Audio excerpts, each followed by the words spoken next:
The agents told us to stick it up our ass. Wait. No, Michael. He told me to take $200 million and shove it up my ass. I can't fit that into my glory holes. Little old me, George Jones, doesn't deserve to put that kind of money into my butt. And I would tell them, you can do some pretty good business without an agent sitting there. And I've, as you well know, I've done most of my negotiating without an agent in the room. Wait, what? You don't want to negotiate with his agent?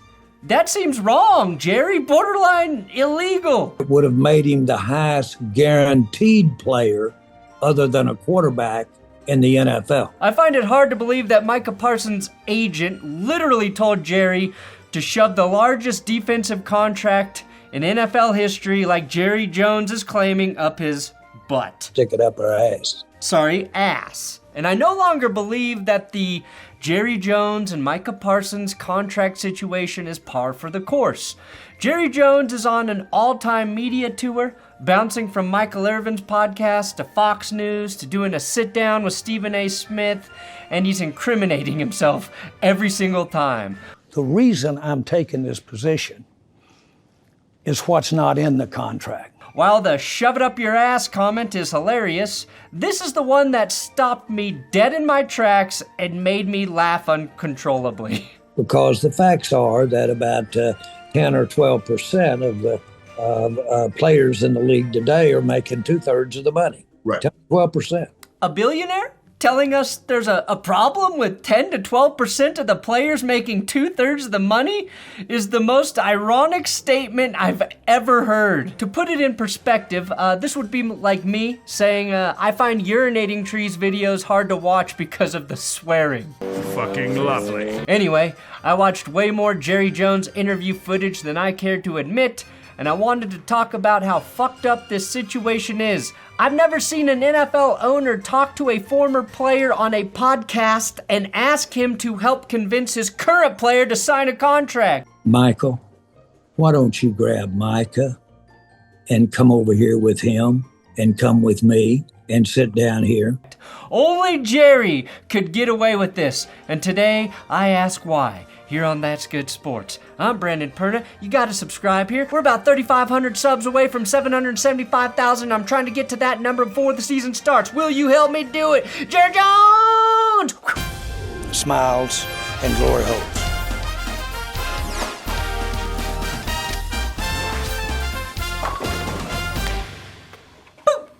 Today's episode is sponsored by Prize Picks and my sign-up code TGS. Here's the thing, Prize Picks is hitting me with big bonuses for every 200 signups I generate. And honestly, I want them to get tired of paying me this season. So, if you live in one of the 45 states where Prize Picks is available and you like playing in these types of lineup builders, just use my code when you play. It makes a huge difference here. Make your first $5 deposit and Prize Picks will give you $50 in lineups. You pick 2 to 6 players, choose more or less on their stat projections, and bang! You're set if your picks hit. You can win up to 25 times your money if your picks hit. And right now you can take advantage of Prize Picks max discount play for week 1. It's Dak Prescott set at a half yard. A half yard for Dak week 1.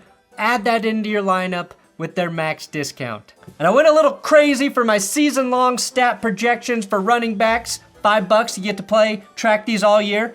I'm taking more yards on Jalen Warren, Saquon Barkley, who can rush for 550 fewer yards this season and still clear, Ashton Genty, Josh Jacobs, Derrick Henry, more. I liked how much teams leaned into running the ball in 2024, and I'm hoping that happens again. Prize Picks, use my code TGS, and let's try and hit those 200 signups by the end of this week. Those first 200. Then it's another 200, another 200, another 200, another 200.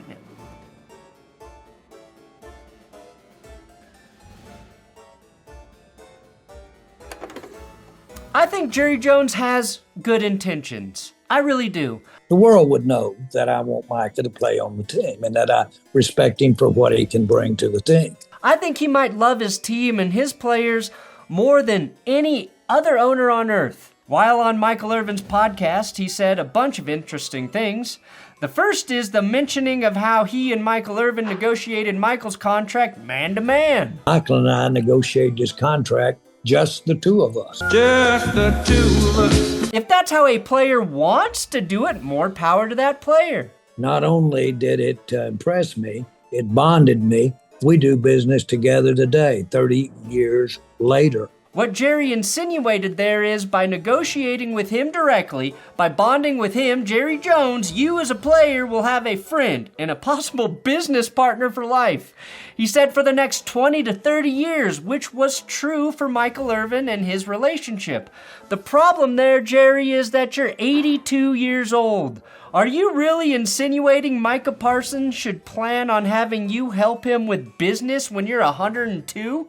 Are you going to be a 102-year-old man asking Micah to help you with the contract of your best player in 2047? We all want to believe we're going to live forever, but come on, Jerry. Jerry noted he likes to do most of his negotiating without an agent in the room. And I would tell them, you can do some pretty good business without an agent sitting there. And as you well know, I've done most of my negotiating without an agent in the room. And so I like to do that. I don't think any other NFL team owners do that. Maybe if Jerry did more negotiating with agents in the room, he wouldn't get fleeced on so many trade deals. I think Jerry's flaw is possibly having bad relationships with agents. Jones also said the offer he had for Micah would have made Micah the highest guaranteed player other than a QB in the NFL, which obviously makes Jerry seem like the reasonable one, right? This takes us to what I think is a very unique moment for player contracts in the NFL.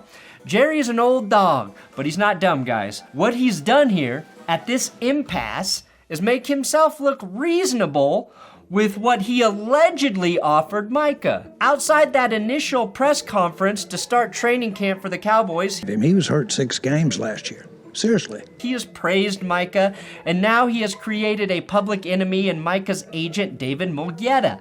He's attempting to direct the anger Cowboys fans may be feeling away from Micah and himself, which is smart. And we're ready to go. But as far as the amount of money, the years, the guarantees, all of that, we negotiate that. Well, we've got this thing resolved in my mind for the Dallas Cowboys. Jerry said the negotiation has already happened in his mind.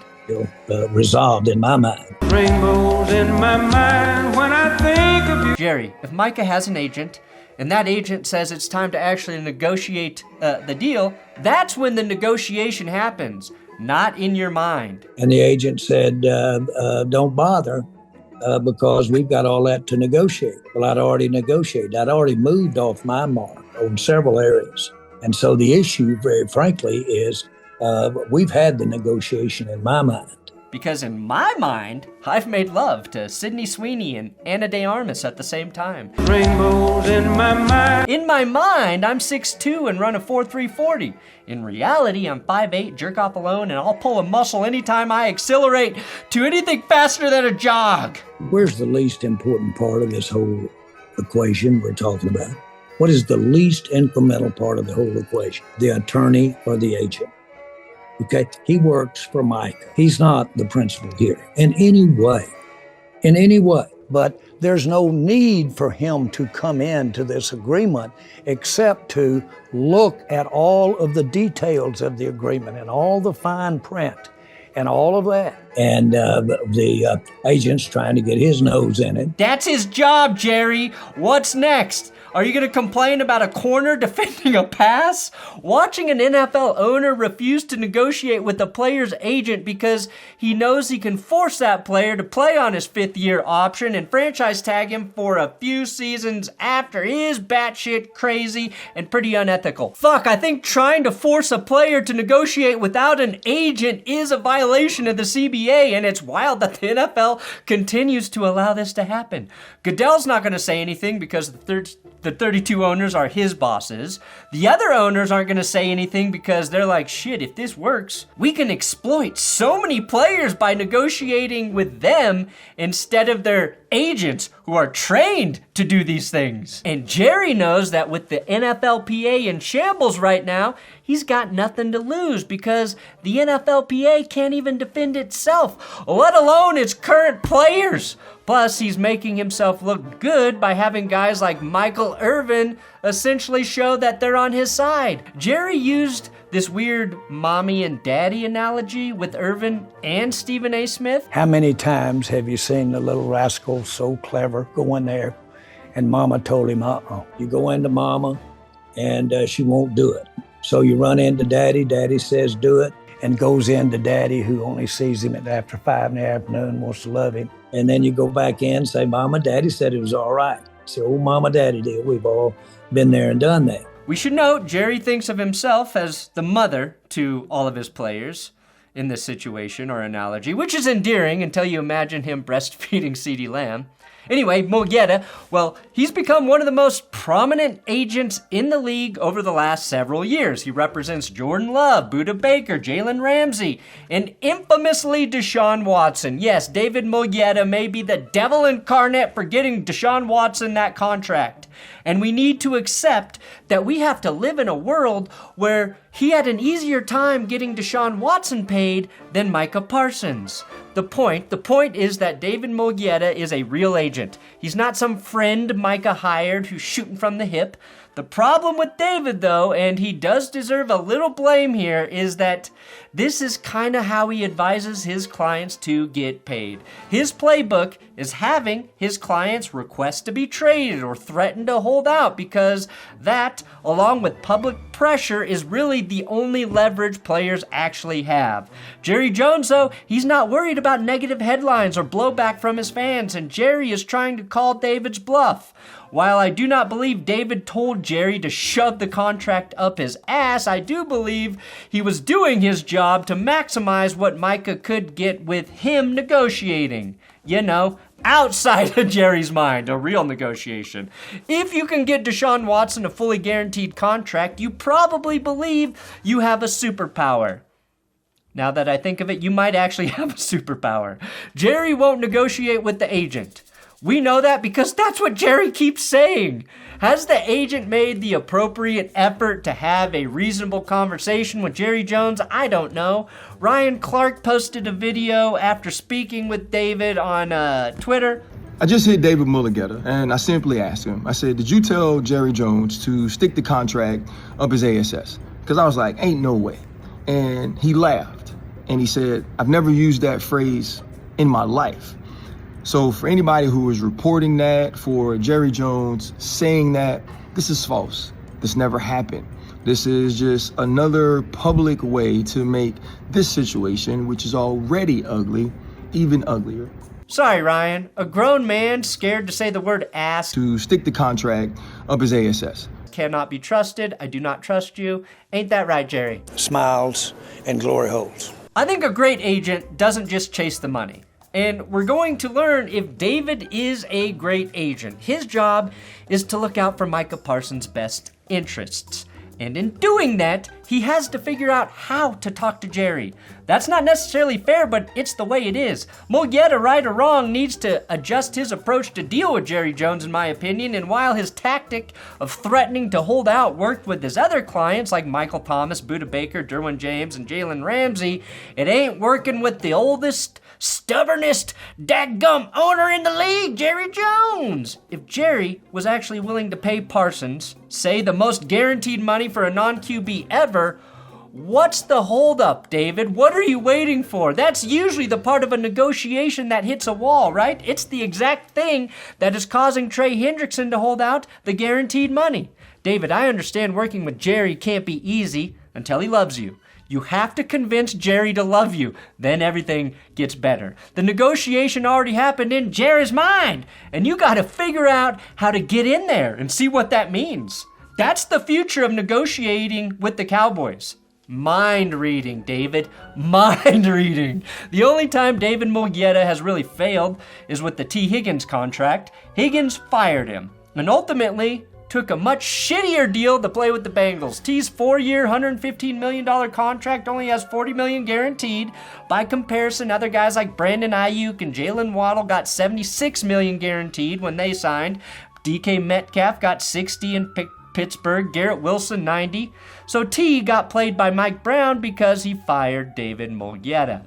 Which takes us to Micah Parsons. He's kind of the victim here. His agent doesn't give a fuck if Micah doesn't play because this is how his agent gets deals done, and not playing is bad. Deshaun Watson missed an entire year before then missing 11 games with a suspension. And if we're talking about that situation and just pure football, that's what ruined Deshaun Watson's playing career. Holding out from actual football will fuck up your career, Micah. Your agent isn't worried, though, because he gets to play this game until he dies. Injury and age do not affect his ability to do his job. Your team owner doesn't even want to talk to your agent. And even worse, he loves the attention this brings to his team. You're in a weird spot, Micah Parsons. I have agreed to give more money than has ever been given in terms of guaranteed money than anyone ever has as far as a defensive player. I've done that. At some point, somebody has to have the say over the other. At some point, it has to be that way. My job is managing the check. Okay? Micah's got to do the play. Jerry's a salesman. He's got a documentary on Netflix to promote. He's got a new season of football and tickets to sell. But all he really wants is for you to be his friend. Nobody appreciates Micah Parsons any more than the Cowboys or me. Nobody. Nobody has ever offered him more money than I have to play football. When you bond or when you make friends or when you have a relationship, it not only pays, it's a product of being together 20, 30 years later. He wants you to show him you're willing to be his buddy, which is fucking weird, Micah. It's weird. Changing your profile picture, though, stripping all of Cowboys references isn't going to work with Jerry. Now, Micah has to make a decision. He has to continue to trust his agent, or he has to tell his agent that he likes the deal that is swimming around inside Jerry's head and that they need to make that deal happen. Or fire David and hire another prominent agent like Drew Rosenhaus and get the same deal Mulugheta wants, because I think Jerry will gladly pay you through another agent just to spite David, and all that money David tried to shove into Jerry's anus will be yours, Micah. The agents told us to stick it up our ass. Seriously, if you have more guaranteed money offered on the table, then Myles Garrett and TJ Watt get the contract signed. Jerry Jones is wrong in this situation. Your agent, I don't know if he's actually helping move the conversation forward. You've got two guys who think they know how to do something, and they don't really care about your future at the moment. At least that's what it feels like. I hope you get a fair deal, Micah, and I hope you're on the field week 1 because you're too damn good of a football player to not be playing in your prime. Whatever you do, don't ask the NFLPA for help right now. They could file a grievance on your behalf, but they may just incriminate themselves further. Thanks for watching That's Good Sports. God, I'm tired of talking about this, but it is kind of fascinating, right? It is kind of fucking fascinating. Subscribe here. Don't forget to subscribe here and to use my code TGS at PrizePicks. We're well on our way to getting those first couple hundred signups.